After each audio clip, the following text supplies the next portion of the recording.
Hello everyone, welcome back to another IPO review video, and today I am going to review one of the many IPOs coming this week named Kalyan Jewellers India Limited. Kalyan Jewellers India Limited, one of the largest jewelry companies in India, is coming up with an IPO of around Rs 1175 crore via a combination of fresh issue of Rs 800 crore and an offer for sale of Rs 375 crore.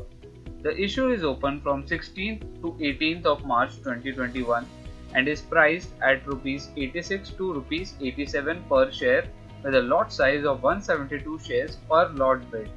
Coming to the introduction part, being incorporated in 1993, Kalyan Jewellers has built its own path by becoming a pan-India player and has not only expanded across 21 states in India but also rapidly scaled its operations in the Middle East regions. It currently has 107 showrooms in India and 30 showrooms in the Middle East region. Kalyan Jewellers design, manufacture and sell a wide variety of gold, studded and other jewelry products in the weddings and daily wear categories. One of their key competitive strengths is their ability to operate as a hyper-local jewelry company. Apart from this, Kalyan uses a very unique strategy to market their products by establishing small service center network stores called My Kalyan, which enables them to do focused marketing across urban, semi-urban and rural areas in India. More on this will be explained in the next slide. Now, how this My Kalyan strategy works for the company. In this outreach program, multiple smaller centers serve as satellite locations in a wide radius around their main showroom. The main objective of these stores is to engage in door-to-door and other direct marketing within their local communities to promote their brand and redirect those customers to main Kalyan showrooms. Employees of these stores ties up with marriage halls, astrologers, event managers, etc. to generate traffic in their main stores. This strategy has worked quite well for the company except in 2019 where it tried to sell low ticket jewelries through My Kalyan stores which failed miserably and their top and bottom line took a hit due to the same. As of 9-month FY21, My Kalyan stores contributed a whopping 20.8% of the total revenues of the company. Coming to the financials part, Kalyan has been a very inconsistent performer in the last 3 years as far as its revenues and profits are concerned.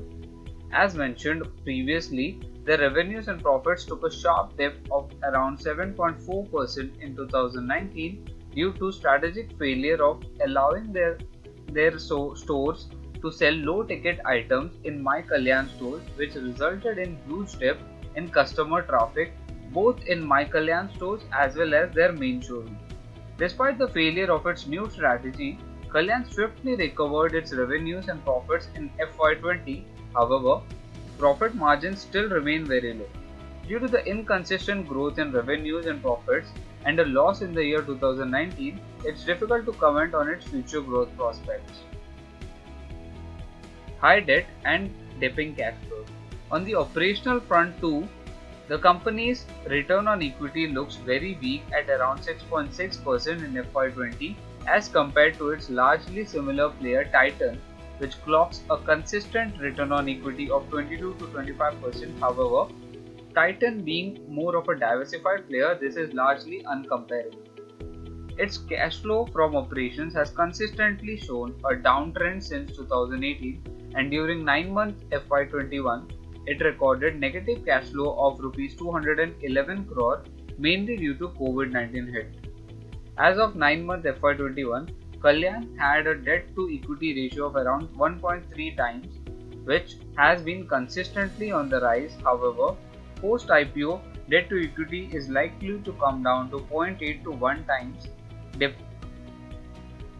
Dipping cash flows coupled with high debt are some of the key operational concerns in the company.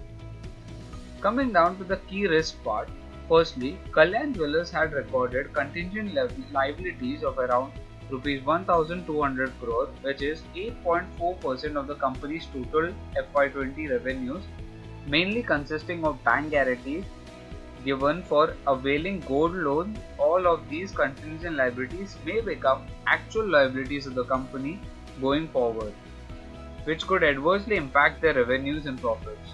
Secondly, Kalyan Jewellers faces stiff competition from both organized and unorganized companies in the Indian jewelry industry, but the majority of the Indian jewelry industry consists of unorganized players who have historically dominated a large part of the market. Any adverse shift towards unorganized market poses a big risk for the company.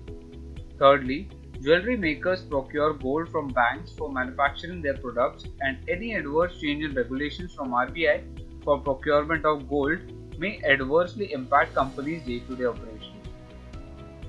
To conclude, Kalyan Jewellers has rapidly expanded its presence in the non-South markets and is expected to continue to do so.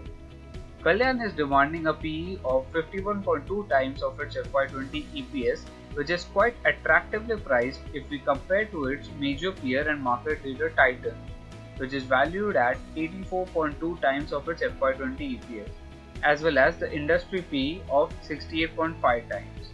But considering the inconsistent revenue and profit growth coupled with high debt and dipping cash flows, we recommend that long-term investors should skip investing at the current moment. Investors who are looking for listing gains only should also be cautious given the exorbitant number of IPOs hitting the markets. The GMP as of now is very small and it can vary on the listing day approaches. Thank you.